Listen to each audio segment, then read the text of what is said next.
Kisah pengamal sholawat yang ditolong Nabi Muhammad Sallallahu Alaihi Wasallam. Salah satu keagungan Nabi Muhammad Sallallahu Alaihi Wasallam yang direkam dengan baik terdapat pada kitab Kiai Soleh Darat, pada akhir kitab Minhaj Al-Adqiya fi Syarhi Ma'rifat Al-Adqiya ila Tariqil Awliya.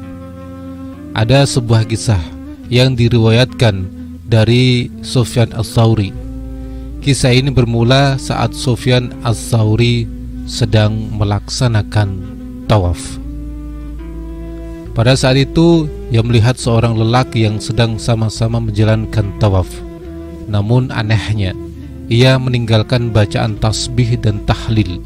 Ia hanya membaca sholawat sepanjang melaksanakan tawaf. Kemudian Sufyan Ats-Tsauri menyapa dan bertanya, mengapa ia hanya membaca sholawat? Hai, apa sebabnya kamu tidak membaca tasbih dan tahlil dan kamu hanya membaca sholawat? Tanya Sufyan. Siapakah engkau yang bertanya itu? Sahut lelaki itu. Aku ialah Sufyan Ats-Tsauri, jawab Sufyan. Mengetahui bahwa yang bertanya ialah Sufyan Ats-Tsauri, seorang alim yang masyhur saat itu, lelaki itu bersedia memberikan jawaban.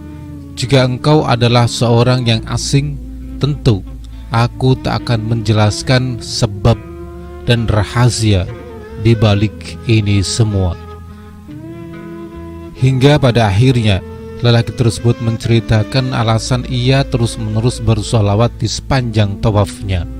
Suatu ketika bapak lelaki ini pergi melaksanakan ibadah haji.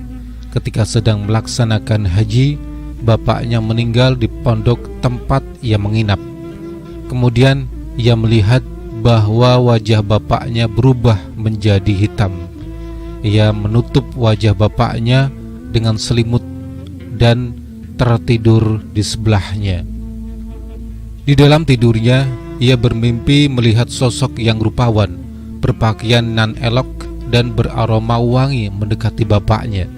Sosok itu membuka selimut yang menutupi mayat bapaknya dan mengusap wajahnya. Seketika itu wajah bapaknya menjadi putih, memancarkan cahaya. Sosok itu akan segera pergi dan lelaki itu segera menyergahnya dan bertanya kepadanya, siapakah engkau sampai mau memberikan anugerah kepada bapakku?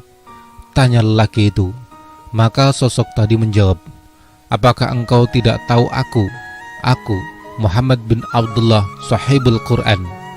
Adapun bapakmu adalah merupakan orang yang berlebihan atau masraf terhadap dirinya sendiri. Akan tetapi dia selalu memperbanyak sholawat kepadaku. Saat kesulitan menjelang kematiannya, ia meminta pertolonganku. Maka aku menolongnya karena aku penolong bagi orang yang memperbanyak sholawat kepadaku.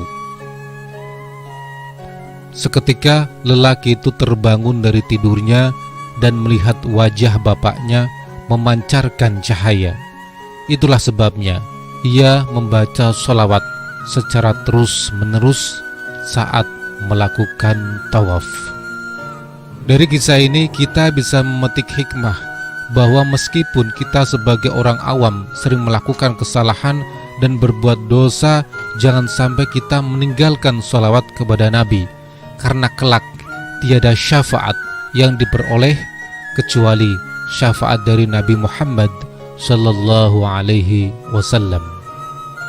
Semoga kita semua menjadi umat yang diakuinya dan mendapatkan syafaat di dunia dan akhirat kelak. Amin. Allahumma shalli ala Sayyidina Muhammad